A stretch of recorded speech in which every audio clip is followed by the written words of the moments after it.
Hi everyone, welcome back to another episode of the Velvet Lounge Life, one meal a day modified.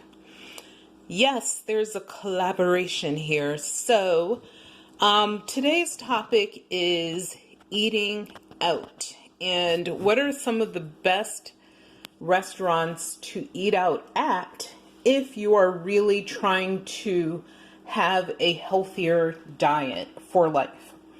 So, we're not talking temporarily here, not talking about trying to lose 20 pounds to get into this outfit for this one event, but this is a lifetime change. So, over your lifetime, you are going to eat out. Come on, eating out is one of our pastimes as far as especially Americans and Europeans. So what I find is some of the best restaurants, for me anyway, to eat out at are authentic Thai, Japanese, Vietnamese, and some Chinese restaurants. The reason I say some Chinese restaurants is a lot of them are Americanized. They have adjusted their recipes to fit our high fat, high salt, make it quick, get it out in, I would say 13 minutes type menus. But there are some authentic Japanese restaurants Chinese restaurants where Chinese people eat, and that's what I was going to allude to as well.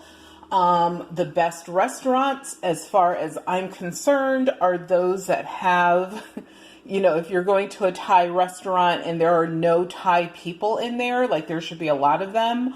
There should be Japanese people in the Japanese restaurant, Chinese people in the Chinese restaurant, etc. That lets you know that the food is more authentic or absolutely authentic, and that's the food that they would feed their families. That's the food that they would eat.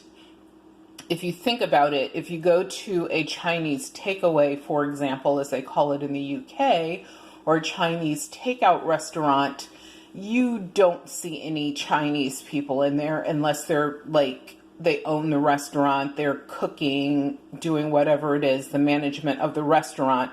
You'll see yourself and a bunch of other Americans or Europeans waiting for their food. So that's just something to be aware of. Also, because the authentic restaurants make the recipes pretty much of what they would eat if they were at home, they're, very accommodating if you, tell them no salt or no sodium. They're not as accommodating if you tell them no oil. They don't use a lot of oil in the authentic recipes. So if, a little bit of oil is needed in the wok, that's what's needed in the wok. So, that's another thing to be aware of. But the reason I'm talking about this today is one of the things that I do is we actually do some of our shopping at a Asian market. As you know, we've done videos on that. I'll attach one to this particular video for you to check out. And so what I do, this sounds really creepy, but I'll follow folks around, the Asian folks, to see what they're buying. And many times I will try out an item by buying what they bought. If I get home, try it out, don't like it, I won't buy it again. But so far, I've only found maybe 2 things that I really didn't like, and it's just because the flavor was so strong. And I'm sure that, obviously, if you've been eating certain foods all of your life, you acquire a certain taste for that. Your taste buds are used to it, and or it's so authentic to your region of the world that, it's just something that you eat.